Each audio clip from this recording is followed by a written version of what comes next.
At 3:12 a.m. on the 11th of December 1978, a crew of 10 men cut the chain-link fence at the Lufthansa cargo terminal at John F. Kennedy International Airport in Jamaica, Queens.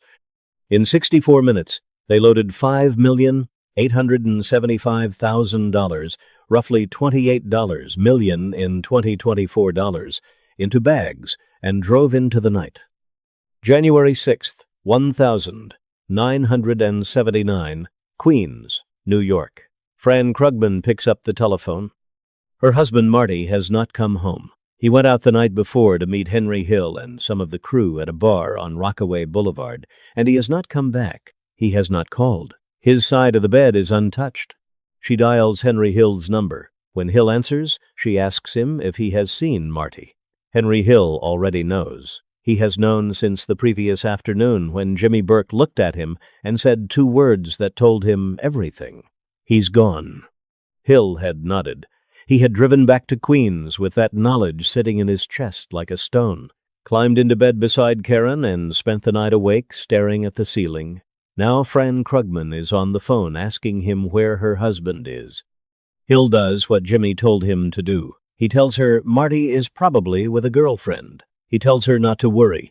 He tells her he will ask around. He hangs up. Then he goes to find Karen. He tells her they need to go over to Fran's house and comfort her. He knows Marty is dead. He knows the body has been dismembered because Jimmy Burke told him that Marty was chopped up into 1,000,000 pieces. He knows exactly where the pieces are, and he knows something else. The specific thing that Henry Hill understood about Fran Krugman that Jimmy Burke either did not understand or did not take seriously enough. Fran Krugman knows things. She knows exactly what her husband was involved in. She knows about the Lufthansa heist. She knows about the money, the $5,875,000 stolen from the Lufthansa cargo vault at JFK Airport 26 days earlier, the largest cash robbery in American history. She knows Marty brought Jimmy the tip that made the whole thing possible. She knows Marty was owed $500,000 of that take. She knows he never got it. And in the weeks after Marty disappears, Fran Krugman starts talking. Not to the FBI, not to the police, but to the people around her, to friends, to acquaintances, to anyone who will listen in the Queens neighborhoods where everybody already knows what business these men are in. She tells people she knows exactly what happened to Marty. She tells people she knows about the heist. She makes it clear, loudly enough for the wrong people to hear, that she is a woman who understands what was done to her husband and who did it. Henry Hill, who has been watching all of this with mounting horror, goes back to Jimmy Burke and tells him that Fran is becoming a problem, that she is talking, that she is claiming she knows all about the Lufthansa heist. He warns Burke directly. Fran Krugman is saying things that could bring light down on all of them. Fran Krugman is still alive today. The fact that she survived is the most important thing in this story. It means Jimmy Burke made a calculation that killing the wife of a man he had already murdered would draw the exact kind of attention he was desperately trying to avoid. The FBI already had his name. The bodies were already piling up. Killing Fran Krugman would not silence the story. It would explode it. So Burke did something unusual. He let her live. And Fran Krugman, who had made the fatal mistake of talking too loudly in the wrong neighborhoods about things she knew too much about, survived the deadliest period in the history of Jimmy Burke's crew. But the mistake was real, and understanding exactly how close it came and exactly what she said and exactly why she said it, that is the story Goodfellas never had time to tell you.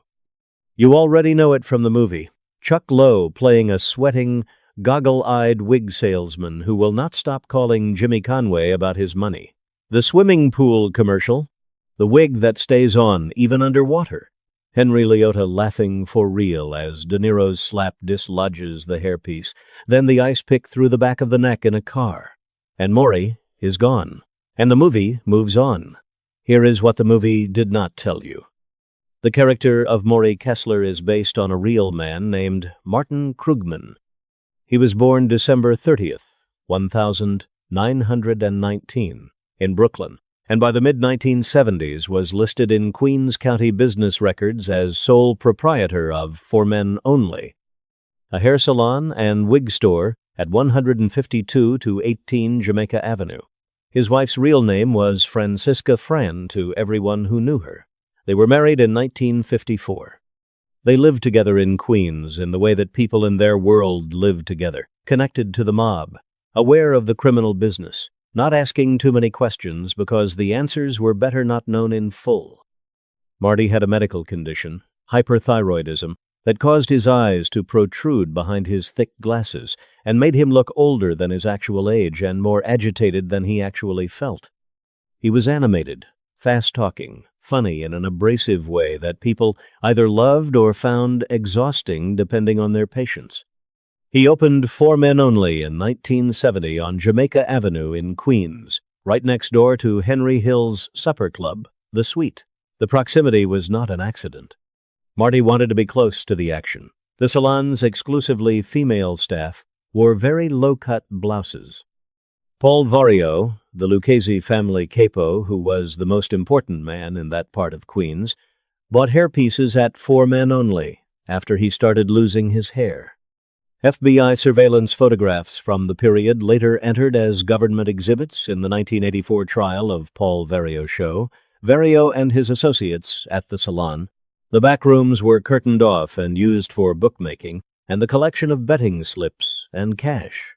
The swimming pool commercial Marty, in his wig, swimming vigorously while an announcer proclaimed the hairpiece stayed put, ran on late-night Queens public television and drove Jimmy Burke insane at 4 inches the morning when Burke could not sleep.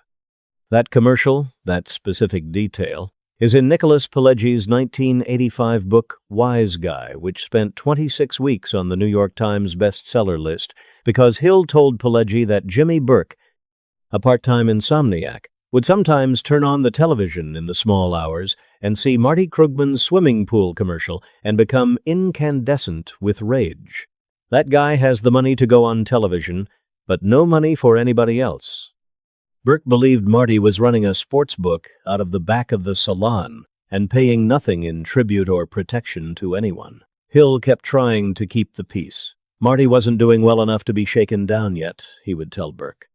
The truth was simpler. Hill liked Marty. He did not want to see him hurt. And for years, he managed to keep Burke's impatience from becoming something permanent. Then came the tip that changed everything. Louis Werner was a 6-year-old Lufthansa cargo supervisor at JFK Airport. He was pudgy, sweating, and buried in gambling debt, specifically $20,000 owed to Martin Krugman's bookmaking operation. He had been trying to work the debt down for months. He had almost nothing left to offer. What he did have in the fall of 1978 was information. Werner knew that Lufthansa regularly flew large amounts of American currency back to JFK from West Germany. The cash accumulated from American servicemen and tourists, exchanging dollars in the post-war German economy, collected and flown home approximately once a month. The money landed at the Lufthansa cargo terminal and was stored overnight in the vault before the Brinks armored trucks picked it up the following morning. Werner knew the vault's layout. He knew the double-door alarm system. One door had to be shut before the other could be opened, otherwise the alarm triggered. He knew the schedule. He had, in fact, already stolen $22,000 from a smaller Lufthansa shipment in 1976 with his airport colleague Peter Gruenwald, a theft federal prosecutors later documented in Werner's 1979 indictment. He told Krugman, "There is a vault at JFK, and it could hold millions." Krugman passed the information to Henry Hill. Hill sat with it for a moment, turning the zeros over in his mind, and then went to Jimmy Burke. He was careful about how he framed it. He knew Burke did not trust Marty and would not want Marty involved in anything this significant. So Hill emphasized the size of the potential score, all the zeros, before mentioning where the tip had come from. When he finally said Marty Krugman's name, he made sure the number 5 million was already sitting in Burke's head. Burke lit up. He said a man named Joe Manry known as Joe Buddha for his considerable belly, to meet Werner secretly and assess the plan. Morrie came back to Robert's lounge and told Burke, "It's good. It's real good."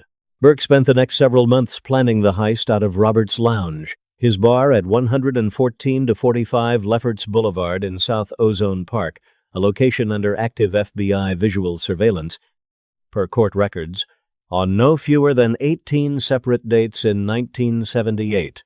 He assembled the crew: Angelo Sepe, Tommy DeSimone, Louis Cafora, Joe Morrie, Paolo Lacastri, representing the Gambino family's interest in the airport territory, Robert "Frenchie" McMahon, his own son Frank, who would drive a backup vehicle, and Parnell Stax Edwards, who had one job: dispose of the black Ford Econoline van used in the heist by taking it to a junkyard in New Jersey and having it compacted.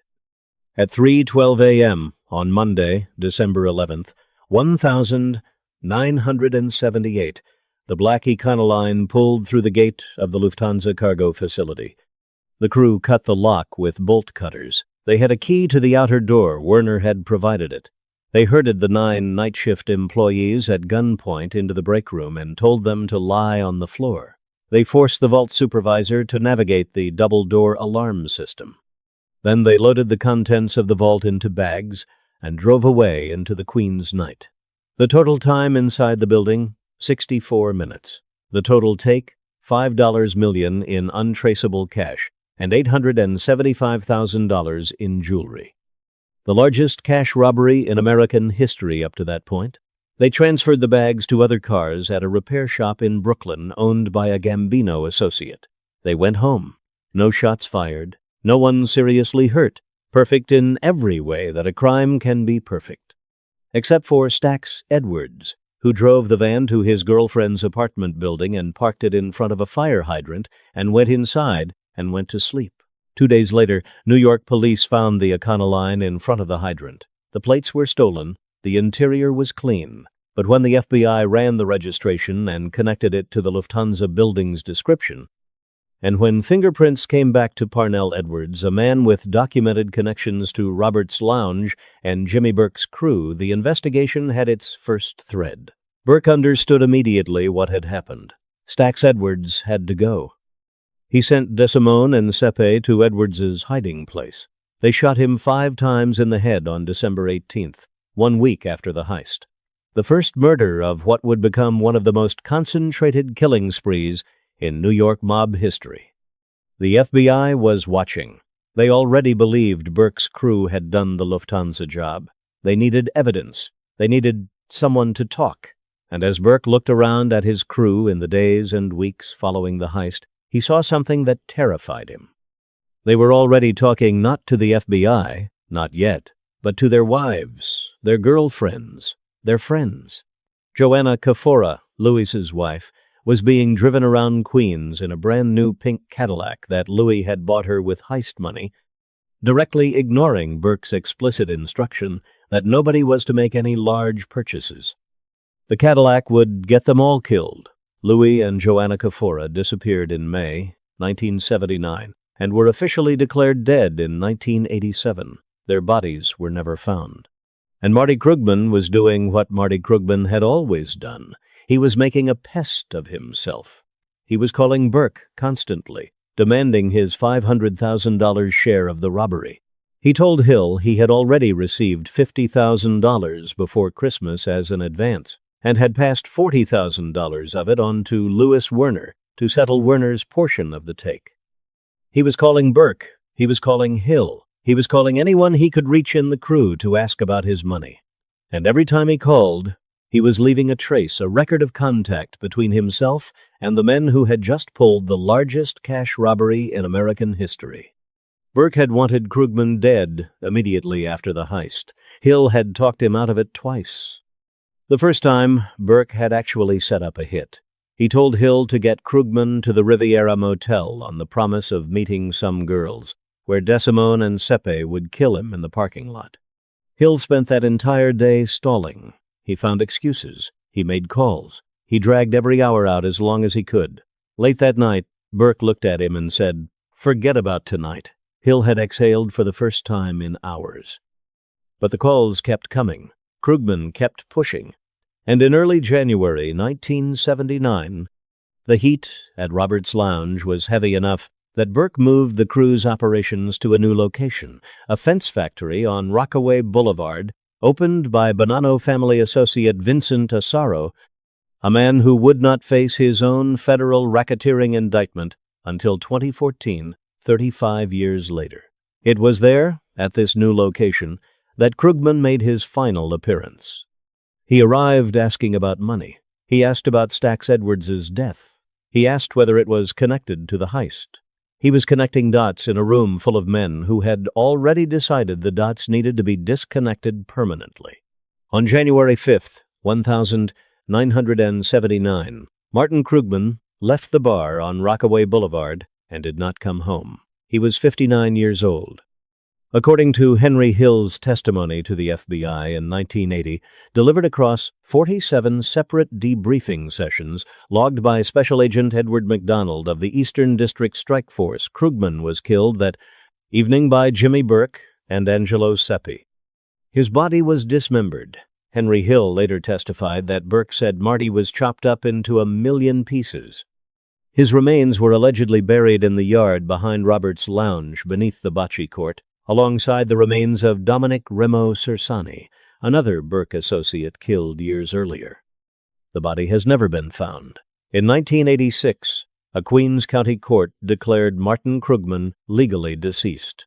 The morning after Marty did not come home, Fran Krugman called Henry Hill. Hill knew exactly what Burke had told him to do. Get Karen. Go to Fran's house. Tell Fran that Marty is with a girlfriend. Comfort her. Give her a story. Hill and Karen went. Hill sat in Fran Krugman's living room and told her that Marty was probably with a girl and not to worry.